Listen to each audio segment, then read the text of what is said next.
So thank you for choosing to be with us today. We know you have lots of choices in this mixed virtual hybrid world that we live in, and we're delighted you chose to spend your time with us. Happy Easter. According to the Christians of the Western world, today is Easter. In Jewish communities, this is the week of Passover. In the Muslim world, the other people of the book, they don't celebrate Easter per se, since they don't teach that master teacher Jesus was crucified. They don't have and they don't need a resurrection. But they do recognize that Jesus ascended or was taken up to God, just like several of the other prophets in the Old Testament. And for devout Muslims, this is the middle of Ramadan, their most sacred month of the year. And everybody doesn't play according to that particular set of rules. And the Greek Orthodox, the Russian Orthodox, the other Eastern Christian Orthodox churches celebrate Easter a week later this year. And the astrological spring equinox was almost a month ago. So this is a time of beginning for lots of different cultures. And I was reading yesterday that other cultures also celebrate this time of spring right now, and this time of resurrection, this time of regrowth, rebirth, recreation. So we're right on time with the celebration of this season of the year. So what does this activity of spring have to do with having another go or having another chance or having an opportunity to engage again with life? We think of it as a normal phenomenon in nature, right? It's spring. The natural world appears to come back to life. This isn't quite as big a deal in the desert Southwest because we don't have winter per se. But we still notice when the Palo Verdes bloom, they come back to life and they blossom like crazy. And there are these huge clouds of yellow when the Palo Verdes go to flower and then set fruit. And then, of course, the weeds all come back because the overwintering seeds have had a chance to break dormancy and reappear. And in the eastern US, there's an epiphyte, a plant that grows on trees but doesn't take nutrition from them. Its common name is resurrection fern. When rainfall is scarce, the little fern fronds, it's not big, it's a little tiny fern. The little fronds curl back on themselves and they tighten up into a little ball, reducing the amount of exposed surface to the air. And then it takes just a tiny little bit of water. And then the fronds will uncurl and green back up. It's an hour maybe. And suddenly you go from this dry husk, brown husk of a thing to green with just a little rain and just a little time. The fern seems to resurrect itself. And of course, those of us who live in the Sonoran Desert also know the Ocotillo does it too, although not so quickly. Like the resurrection fern, it doesn't take a lot of moisture for the Ocotillo to flower and then to leaf out.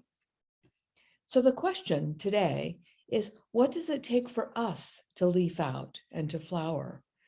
Or to say it another way, what does it take for each of us to come back to life after a period of hardship or difficulty or challenge or darkness?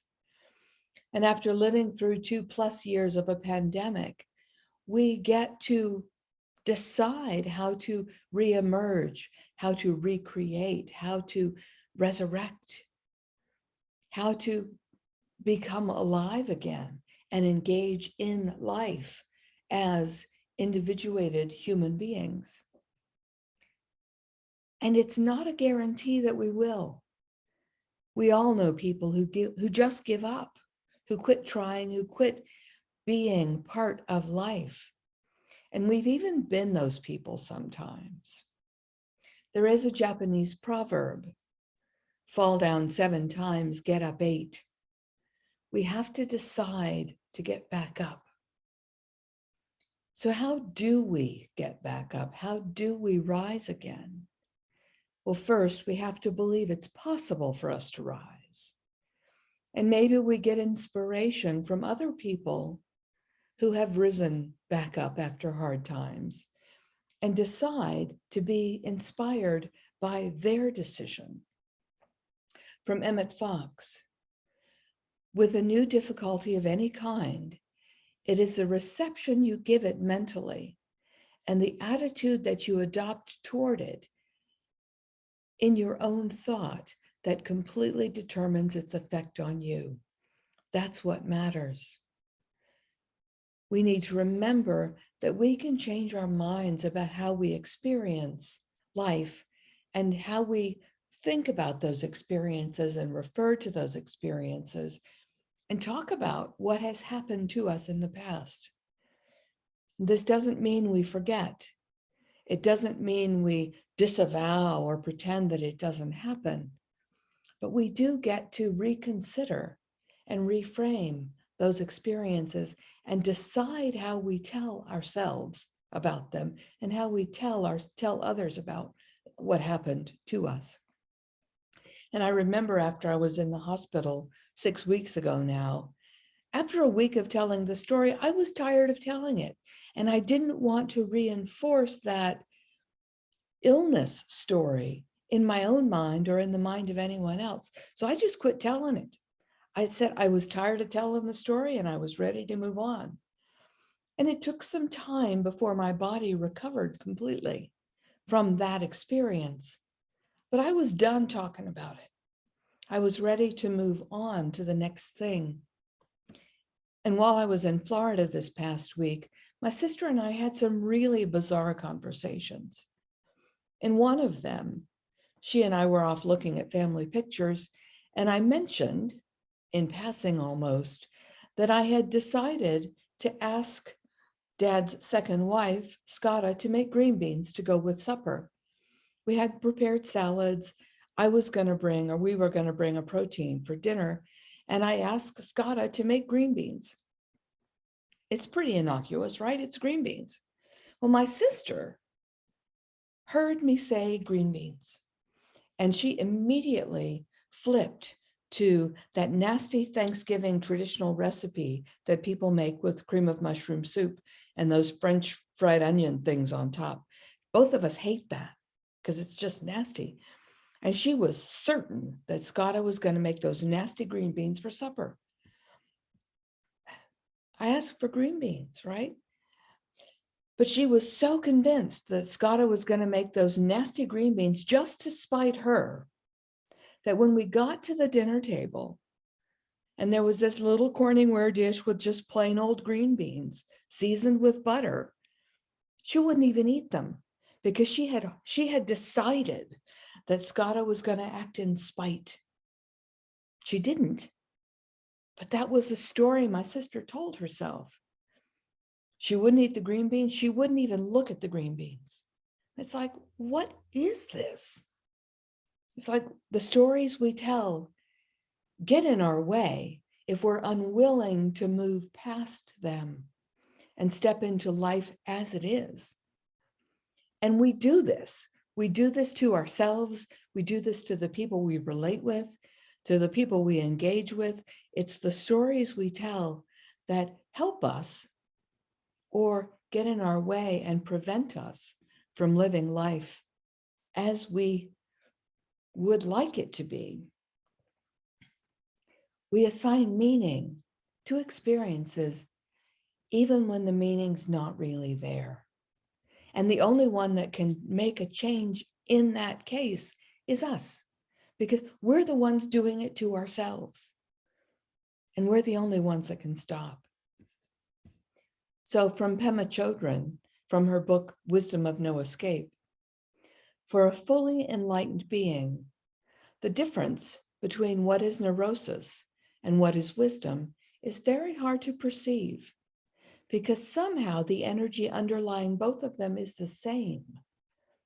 The basic creative energy of life life force bubbles up and courses through all existence. It can be experienced as open, free, unburdened, full of possibility and energizing.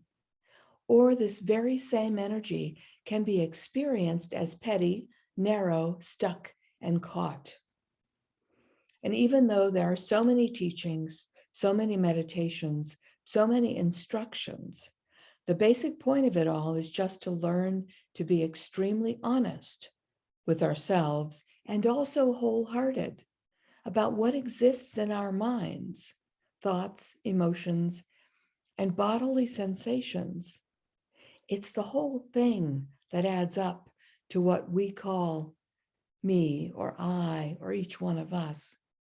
And I'm reminded of a story that I've told before about the Maid of the Mist at Niagara Falls, this little tugboat that loads people up with wetsuits, which are kind of silly, or rain jackets that are really kind of silly, because you're on this boat and its whole job is to push itself as close to the waterfall, to Niagara Falls, as possible, so that all the people standing on the bow will get soaked by the force of this water coming down. And there are two possible reactions. Well, I guess there are three. It can be exciting, it can be scary, or it can be no big deal. And the experience is the same. I mean, you're on the front end of this tugboat, and it's pushing against the waterfall with as much force as it can manage with its engines. And the individual decides how they experience it.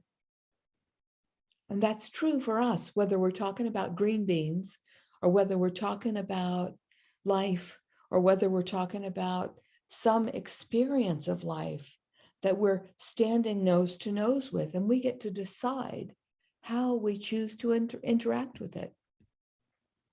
So that's our challenge. How do we hold our life experiences? How do we view them? How do we see them? Because that determines our experience. From Ernest Holmes, from the Living the Science of Mind, I'm going to start with what Sharon read earlier and then continue. We need to repudiate the belief that we are bound. We need to know that the spirit within us is now free, complete, and perfect. There's not a person living who cannot change their thought, at least somewhat. We can all improve and broaden our mental reaction right where we are. And with each new and better mental outlook, there will come a corresponding reaction in our objective world. And then the part that Sharon didn't read, because it wasn't part of her job today. In actual practice, we must be definite. One of the main troubles with us is that we fail to realize that abstractions are not all that is necessary. The study of philosophy will avail us little from the practical viewpoint unless we definitely use this knowledge which we have acquired. To understand the working of the law is knowledge, but to use it constructively is wisdom. Daily, we must consciously reverse our position in the law, knowing that we are no longer subject to lack, limitation, or fear, knowing the Spirit is with us and for us and operating through us, knowing that all good is ours, and specifically declaring that particular good we desire is now made manifest. It's a challenge, right? To continuously pay attention, honest attention, to our thoughts and beliefs, to test them, to see if they're giving us the life experience we desire, and make adjustments if they're not. And learning to work with the experience of being a human and having an opportunity to manifest more and more of what we wish to have in our lives. And I'm going to repeat part of that quote that I used earlier from Pema. The basic point of it is just to learn to be extremely honest and wholehearted about what exists in your mind, thoughts, emotions, and bodily sensations. the whole thing, the package that makes up what we call us as individuals. So I want to close with some wise words from author Kurt Vonnegut. In 2006, a high school English teacher asked her students to write a famous author, and several of the students picked Kurt Vonnegut and asked for advice. He was the only one to respond, and his response is amazing. Here it is. Dear Xavier High School, Ms. Lockwood, Mr. Perrin, McFeely, Batten, Maurer, and Conjuista, I thank you for your friendly letters. You sure know how to cheer up a really old geezer, 84, in his sunset years. I don't make public appearances anymore because I now resemble nothing so much as an iguana. What I have to say to you, though, won't take long. Practice any art, music, singing, dancing, acting, drawing, painting, sculpting, poetry, fiction, essays, reportage, no matter how well or how badly, not to get money or fame, but to experience becoming, to find out what's inside you to make your soul grow. Seriously, I mean, starting right now, do art and do it for the rest of your life. Draw a funny picture or a nice picture of Ms. Lockwood and give it to her. Dance home from school, sing in the shower, and on and on. Make a face in your mashed potatoes. Pretend you're Count Dracula.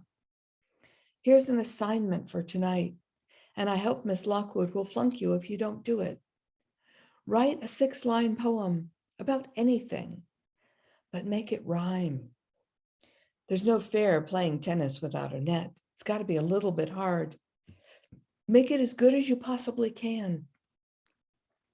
But don't tell anybody what you're doing. Don't show it or recite it to anybody, not even your girlfriend or your parents or whatever. Definitely not Miss Lockwood, okay? Then tear it into teeny weeny bits and discard them into widely separated trash cans. You will find you have already been gloriously rewarded for writing your poem. You have experienced becoming, learned a lot more of what's inside you, and you have made your soul grow. And from Thich Nhat Hanh, I posted this on our Facebook page yesterday. I think God is already on earth, inside every living being. What we call the divine is none other than the energy of awakening, of peace, of understanding, of love, which is to be found not only in every human being, but in every species on earth. We resurrect ourselves every single day when we are conscious and intentional about how we live, how we engage, how we interact, how we tell the truth about and to ourselves, how we become more and more of our true selves. Do this. Bless yourself and bless us all. Thank you.